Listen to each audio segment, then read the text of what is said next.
Mes relations ne durent jamais plus de 3 mois.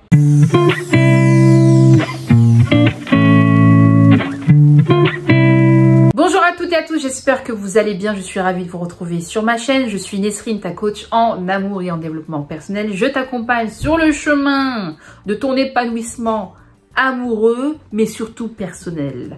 It's all inclusive avec moi. La malédiction des 3 mois.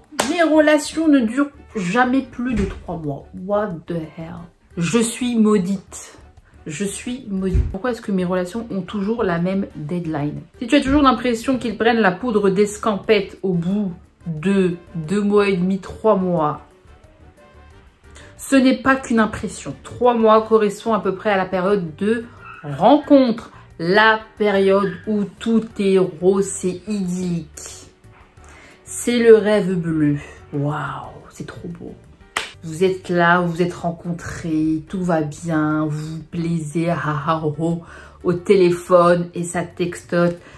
Bonjour ma petite planète, bonne nuit ma belle étoile, etc., etc., etc.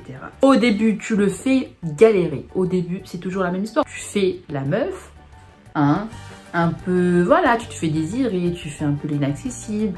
Et au fur et à mesure, etc., vous kiffez la vibe, tu t'ouvres à lui. Voilà, vous partagez des moments exceptionnels, inoubliables. Et puis, au bout de 3 mois, l'individu prend ses distances. L'individu change de comportement, tu ne comprends absolument rien. Et là, c'est à ton tour de le courir après. C'est toi qui te mets à le chasser. Tu deviens la chasseuse. Là, tu commences à paniquer, voilà, tu t'impatientes, tu attends ses messages. Il semble toujours occupé, il est froid, t'es pas bien. Et puis, tu te dis, voilà, c'est toujours les mêmes. Voilà, je me suis ouverte à un mec. Voilà, c'est un connard. Tu vois, je t'ai donné l'heure, je t'ai donné de la valeur. Et toi, t'es là, tu me carottes. Alors que je pensais qu'on ne m'y reprendrait plus. Il faut savoir que 3 mois correspond à la période de la rencontre. Dès qu'un individu nous plaît, on commence à s'oublier, on commence à trop donner, à s'investir de malade, on s'invente une vie. On est dans les vapes, on devient hyper émotionnel. Le problème, c'est qu'on s'attache très rapidement et on commence à se projeter très vite. En moins de 3 mois, alors qu'on ne connaît pas véritablement l'individu. Mais le problème également, c'est que la partie d'en face ne nous facilite pas la tâche. L'individu s'est également emballé. Il s'est emballé, il t'a fait kiffer la vibes.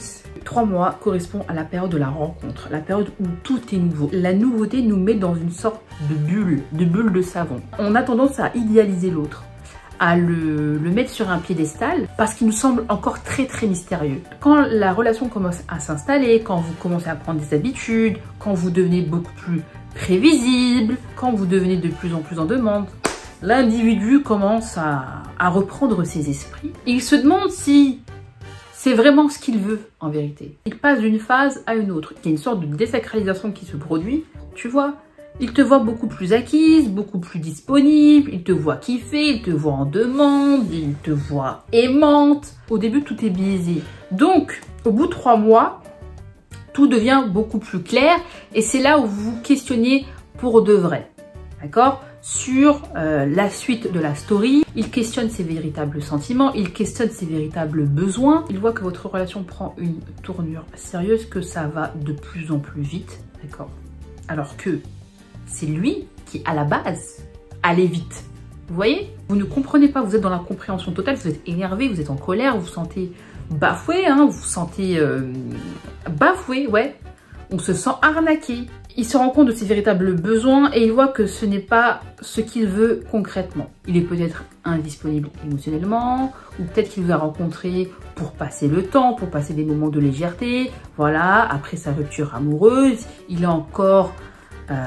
il n'a pas réussi à faire le deuil. Peut-être qu'il ne veut même pas s'engager du tout, il est en transition, il ne se voit pas en couple, etc., etc. Il peut y avoir énormément de motifs. En tout cas, ne paniquez pas, c'est totalement normal. Si vous avez l'impression que vos relations s'arrêtent au bout de 3 mois, c'est totalement normal, ça correspond à la période de la rencontre.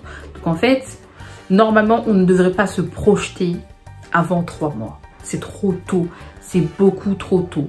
Vous vous êtes emballé trop vite alors que vous ne connaissez pas les véritables intentions de cet individu. Vous connaissez les véritables intentions d'un homme sur le moyen long terme. Le début, ce n'est absolument pas révélateur. Gardez la tête froide et votre casquette d'enquêtrice. Confère comment entrer dans la tête d'un homme que vous retrouverez dans ma playlist sur YouTube. En tout cas, sondez, prenez le temps de connaître ses véritables intentions en lui posant des questions, en analysant globalement, objectivement si sa situation personnelle, professionnelle, émotionnelle en disent très long sur le futur de votre relation. Je vais vous dire, les hommes sont d'une certaine manière prévisibles lorsque l'on décide d'ouvrir les yeux et qu'on ne se voile plus la face. Le problème, c'est qu'on veut y croire à notre histoire. On veut y croire à notre love story. D'accord? Nous aussi, on veut vivre l'amour. On ne veut pas voir la vérité en face. Peut-être qu'on n'a pas assez d'expérience, on n'a pas assez de recul, on n'a pas assez de hauteur. On ne connaît pas bien les dynamiques des relations hommes-femmes, mais les hommes sont très prévisibles. C'est extrêmement important de lui poser les bonnes questions et d'analyser en fait sa disponibilité émotionnelle et ses projets sur le moyen long terme pour au moins entrevoir si vous allez dans la même direction. Si tu souhaites maîtriser parfaitement les codes de la séduction, reprendre confiance en toi, je t'invite à réserver ton coaching sur mon site internet où je propose des accompagnements sur le long terme. C'était Nesrine Devlog. On se retrouve pour une putain de vidéo, encore une fois, clac, j'ai extrêmement faim, il est 17 h, j'ai un live dans 2 h. Je suis sûre que c'est du rouge à lèvres aussi. J'ai un trait ici mais je sais pas si ça se voit. Bref, voilà, le bruit de l'aspirateur, très bien, c'est parfait. C'est parfait, l'aspirateur. Je sais pas si on peut attendre. Tu pourrais prendre le temps de te regarder un petit peu dans le miroir? Ça te dérange pas?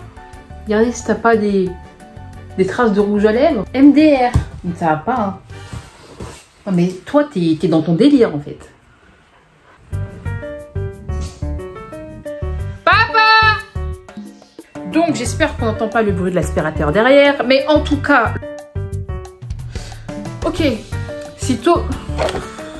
Là, je crois que ça va pas du tout au niveau de...